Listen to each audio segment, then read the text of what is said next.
ഇനി പറയാം, നമ്മുടെ ജോൺസിന്റെ ചെറുക്കനില്ലേ, ഷാരോൺ, അവന്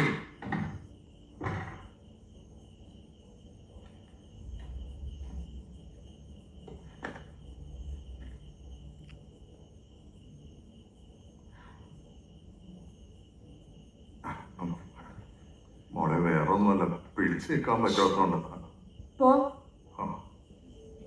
അതായത് രണ്ടു എന്റെ അപ്പൻ ചത്തിട്ടൊന്നുമില്ല. പോവാൻ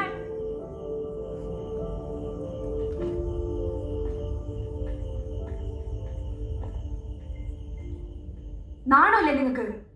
എന്തായാലും ഇത്ര പ്രായമായിട്ടല്ലേ മനുഷ്യനെ നാണം കെടുത്തിന്റെ അങ്ങ്. എനിക്ക് ബേബി ഷൈനയും ഇഷ്ടമാ. അത് ഇന്നും ഇന്നലെ തുടങ്ങിയതുമല്ല. ഒരുപാട് സ്വപ്നങ്ങളും ആഗ്രഹങ്ങളും എനിക്കുണ്ട്. അതങ്ങനെയൊന്നും വേണ്ട, നോക്കാൻ പറ്റത്തില്ല. കുറച്ചു കാലം കഴിഞ്ഞാൽ നീ നിന്റെ വഴിക്കങ്ങ് പോകും. അന്നേരം ഒറ്റയ്ക്കാവുന്ന ഞാനാ. അങ്ങനെ ബാക്കിയുള്ളവർക്ക് വേണ്ടി മാത്രം ജീവിക്കാൻ എനിക്ക് സൗകര്യമില്ല. നീ പറ്റുമെങ്കിൽ എന്നെ സഹിച്ചാൽ മതി. അല്ലെങ്കിൽ ഇവിടെ വന്ന് ചുമ